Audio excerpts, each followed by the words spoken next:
തരൂ നിന്റെ സാന്ത്വനം. തിരയും കാറ്റും കോളും എൻ മനസ്സിൽ കുടിയേറ്റം. തുഴയും ചെറുവല്ലത്തിൽ എന്നും വിഭ്രമജലതാളം. നീതാ ശാന്തത കുളിരേകും സുഖമാക്കും. തുണയേകും തുഴയായും അങ്ങേ കരയെത്തിടുവോളം. നീതാ ശാന്തത കുളിരേകും സുഖമാക്കും.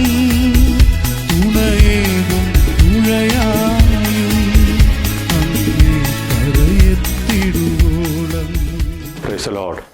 ഈ പ്രഭാതത്തിൽ എന്നെ ശ്രവിക്കുന്ന ഏവർക്കും വേഗം വരുന്ന കർത്താവായ യേശു ക്രിസ്തുവിൻ്റെ നിസ്തുല്യ നാമത്തിൽ എൻ്റെ സ്നേഹവന്ദനത്തെ അറിയിക്കുന്നു. ഇന്നത്തെ പ്രഭാത ചിന്തയ്ക്കായി വിശുദ്ധ വേദ വചനത്തിൽ നിന്ന് നമുക്കൊരു തിരുവെഴുത്ത് വായിക്കാം. സങ്കീർത്തനങ്ങൾ 46:5. ദൈവം അതിൻ്റെ മധ്യയുണ്ട്, അത് കുലുങ്ങിപ്പോകുകയില്ല. ദൈവം അധികാലത്ത് തന്നെ അതിനെ സഹായിക്കും. സങ്കീർത്തനക്കാരൻ ഇവിടെ സൂചിപ്പിക്കുകയാണ്, ദൈവം അതിൻ്റെ മധ്യയുണ്ട്. ഏത് പ്രയാസത്തിൻ്റെ മധ്യയും ഏത് പ്രതികൂലത്തിൻ്റെ മധ്യയും ഒരു ഭക്തനെ ആശ്രയിപ്പാനും ആശ്വസിപ്പാനുമുള്ള ദൈവമാണ്. ദൈവം തൻ്റെ കൂടെയുണ്ടെന്നുള്ള ഉറപ്പാണ് പ്രതിസന്ധികളെ തരണം ചെയ്യുവാൻ തൻ്റെ ഭക്തനെ ദൈവം സഹായിക്കുന്നത്. ഈ 46 സംഘത്തിൻ്റെ 2-ാം വാക്യത്തിൽ സംഘത്തക്കാരൻ പറയുന്നു, ദൈവം മധ്യമുള്ളത് കൊണ്ട് തൻ്റെ ജീവിതത്തിലുള്ള അനുഭവത്തെപ്പറ്റി പറയുന്നു. ഭൂമി മാറിപ്പോയാലും പർവ്വതങ്ങൾ കുലുങ്ങി സമുദ്രമധ്യേ വീണാലും അതിലെ വെള്ളം ഇരച്ചു കലങ്ങിയാലും അതിൻ്റെ കോപം കൊണ്ട് പർവ്വതം കുലുങ്ങിയാലും താൻ ഭയപ്പെടുകയില്ല.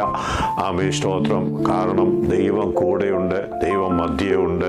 ആമേൻ, ദൈവം ആമേൻ പ്രവർത്തിപ്പാൻ മതിയായവനായി, സഹായിപ്പാൻ മതിയായവനായി കൂടെയുണ്ടെന്നുള്ള ധൈര്യമാണ് ഭക്തനെ കൊണ്ട് ഇങ്ങനെ പറയിപ്പിക്കുന്നത്.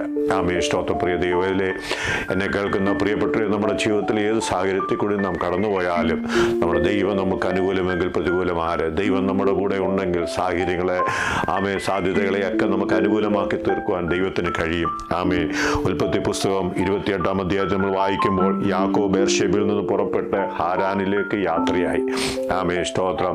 തൻ്റെ ജ്യേഷ്ഠ സഹോദരനെ ഭയപ്പെട്ട് ഓടിപ്പോകുന്ന ആമേൻ യാക്കോബ് പോകുന്ന വഴിക്ക് ആമേൻ ലൂസ് എന്ന സ്ഥലത്തെത്തുകയും അവിടെ തന്നെ ക്ഷീണം കൊണ്ട് ഒരു കല്ലെടുത്ത് വെച്ച് ഉറങ്ങി, തലണയായി വെച്ച് ഉറങ്ങി. ആ ഉറക്കത്തിൽ താനൊരു സ്വപ്നം കണ്ടു. ആകാശത്തോളം എത്തുന്നൊരു കോവേണി, അതിൽ കൂടെ ദൂതന്മാർ കയറുകയും ഇറങ്ങുകയും ചെയ്യുന്നു. അവിടെ താൻ കാണുന്നത് പിന്നീട് ദൈവത്തിൻ്റെ ശബ്ദമാണ് കേൾക്കുന്നത്. ഭയപ്പെടേണ്ട എന്ന് പറഞ്ഞുകൊണ്ട് യാക്കോബിനോട് അരുളി ചെയ്യുന്ന ദൈവശബ്ദത്തിനുള്ളിൽ താൻ കേൾക്കുന്ന ആമേ സ്തോത്രം വചനം. ആമേ സ്തോത്രം.